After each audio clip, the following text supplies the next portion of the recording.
అయిన వారికి చూడ ఆయన తేటగా తెలియపరిచాడు. కనుక ఈ లోకం అనేది అశాశ్వతమైనది. ఈ లోకములో మనం ఉండుటను బట్టి, ఈ లోకములో నివసించుటను బట్టి, ఈ లోకములో బ్రతుకుటను బట్టి చూడండి, ఎన్ని సంవత్సరాలు ఉన్నామని కాదు, కానీ ఈ లోకములో ఉండగానే ఆయనను అంగీకరించి ఆయన సన్నిధికి వెళ్ళి ఆయన మాటలను ఆలకించి, ఎందుకంటే వినుట వలన విశ్వాసము కలుగుతుంది అని చెప్పాడు. ఆ మాటలు వినుట వలన చూడండి, మనము ప్రభువుకి దగ్గర అవుతాం, దేవునికి దగ్గర అవుతాం.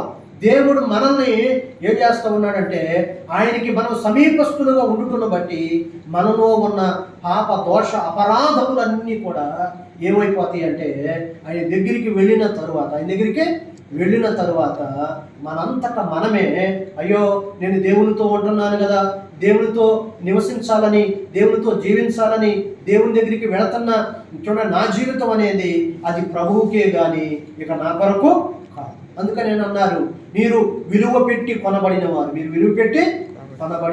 అన్నారు. కనుక ఇక జీవించువారు తమ కొరకు కాక తమ కొరకు మరణించిన ఆ ప్రభువు కొరకే మనము జీవించాలని ప్రభువు చెప్పి ఎందుకంటే చూడండి, ఆయన మన కొరకు మాత్రమే ఈ లోకములోనికి వచ్చి తన ప్రాణమును పెట్టి చూడండి, పరలోక రాజ్య ద్వారములను మన కొరకు ఆయన తెరిచి ఉంచాడు.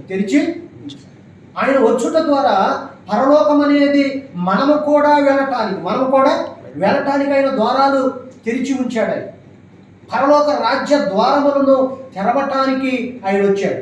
పరలోక రాజ్య వారసులుగా మనల్ని చేయడానికి ఆయన ఈ లోకంలోనికి వచ్చాడు. ఎందుకంటే ఆయన రాకముందు పరలోక రాజ్య ప్రవేశం అనేది మనకే లేదు.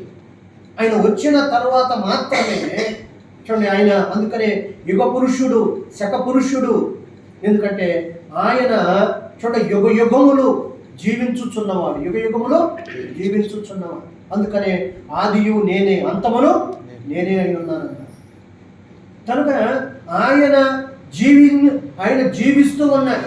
ఎందుకంటే 3వ దినమున ఆయన లేచి, కలవరి శిలువలో ఆయన ప్రాణం పెట్టి 3వ దినమున లేచి 40 దినాలు తన శిష్యులకి అనేక మందికి అగపడి వారిని బలపరిచి మరలా వెళ్ళేటప్పుడు కూడా వారికి కనబడి, ఇదిగో నేను ఎలాగైతే వెళుతున్నానో మరలా అలాగే నేను 2వ రాకడలో మీ కొరకు నేను మధ్యాకాశంలోనికి వస్తానని చెప్పాను.